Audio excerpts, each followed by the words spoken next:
Drugs বেচা আমি আটকাচ্ছি, প্রতিবাদ করতেছি তার জন্য। সেই জন্য কয় রাউন্ড গুলি চালিয়েছিল? 3-4 রাউন্ড কি বাড়িতে আছে চালাইছে? বাইরে বাইরে চলেছে।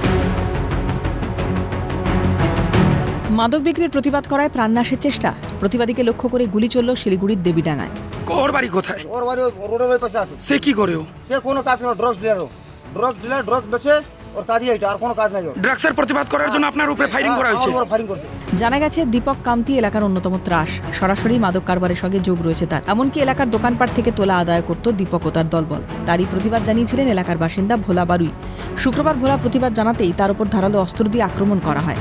রবিবার রাতের দিকে ফের অতর্কিতে আক্রমণ, প্রতিবাদী ভোলা বারুইকে লক্ষ্য করে পরপর 3 রাউন্ড গুলি চালায় দীপক।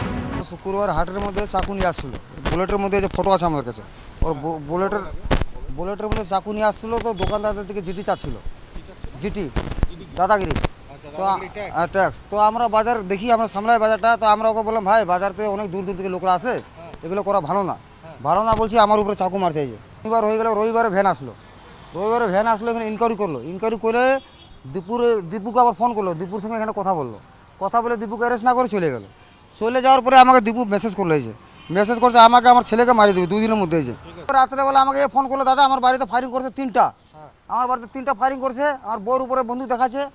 আমরা মাঠে বসে আছি, তখন আমার ছেলেরা সব মাঠে ছিল, খেলে ওরা ছেলেগুলো দৌড়া কি করলো, আমার বাড়িতে পালালো। বাবা দীপু বন্দুক নিয়ে আসছে আমাদেরকে মারার জন্য। তারপর আমরা ঘরে ঢুকে গেলাম, ফটাফট তালা মারি দিলাম, ঘর ভিতর দিয়ে গেটের মধ্যে আছে 3টা ফায়ারিং করলো।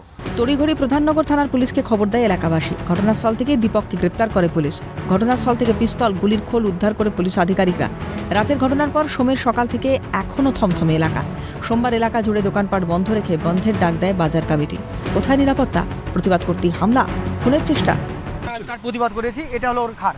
আর সবথেকে বড় কথা, যদি আমার বাড়ির সামনে কোনো বাচ্চা ছেলে খারাপ হয়, কোনো ইয়াং জেনারেশন খারাপ হয়, এটা খুবই খারাপ জিনিস, এটাতে আমি কোনো সাপোর্ট করবো না, এটা তো ধিক্কার।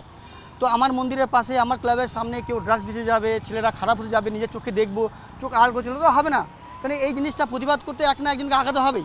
প্রশাসন চুপ কেন? একটা স্টেপ নিতে পারে, একটা দায়িত্ববান নিতে পারে।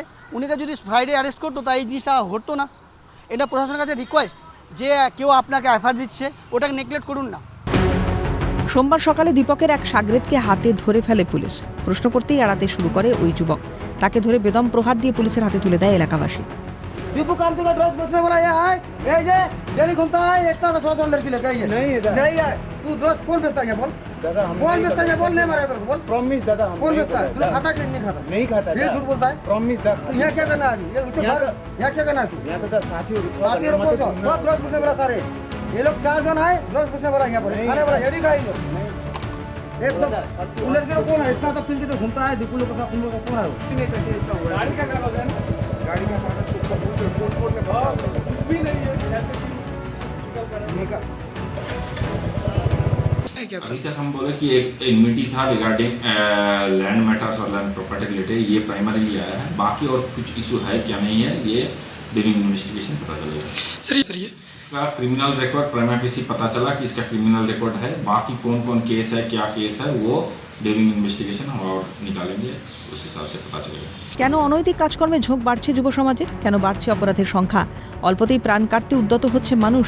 শুধুই কি মাদক কারবারের প্রতিবাদ করতে এই পদক্ষেপ দীপকের, নাকি অন্য কোনো উদ্দেশ্য? তদন্তে প্রধাননগর থানা। শিলিগুড়ি থেকে পার্থপ্রতিম দাসের রিপোর্ট, ক্যালকাটা নিউজ।